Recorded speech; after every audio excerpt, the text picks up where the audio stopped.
It is rodeo time, which means people from all across the country really are coming to San Antonio. Some make that trip every year the old-fashioned way, by horse and wagon. For the past few years, we've ridden along on part of that journey with the South Texas Trail Riders, and that's what we're doing in this week's Texas Outdoors. Cattle call comes early on the trail. This day was a short day, so the riders got to sleep in.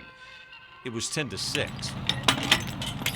First order of business, no matter what the clock says, feed and water your animals, groom them, and get them ready for the ride. Yes, and it's like vacation to us. People say, you go ride horse for vacation, why not? Donald Love and his wife have been coming from Oklahoma to Tynan, where the ride starts, for the past 5 years. So you get to see things that most people won't ever get to see, you know.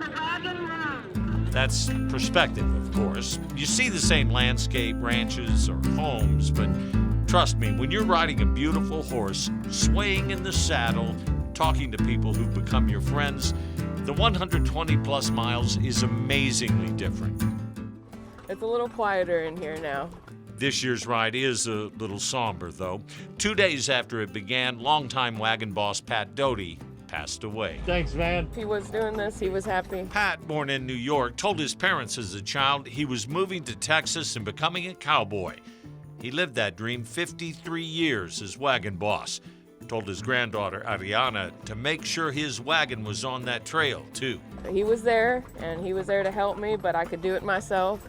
And that's what the ride's for, to learn from your family, learn from your friends. And so it's just, he would hate for anybody to be sad for too long.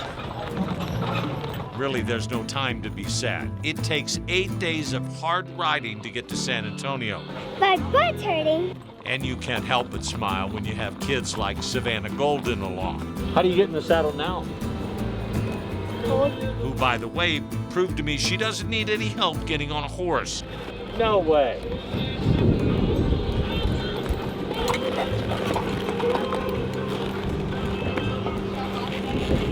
Get out of here. After a short rest, it's back on the trail to the next night's stop. At this point, with one thing in mind. You go down through that tunnel into the Grand Entry, you're like, you know, it's just like going to the big game. You made it. Now, the riders meet up with other trail rides in San Antonio this afternoon. The Grand Entry into the rodeo scheduled 11:45 Saturday morning. Savannah was way too cute, wasn't she? She was darling. The funny thing was, The she grabbed this muscles. Dr. Pepper, and I asked her, I said, how are you going to get up on that horse?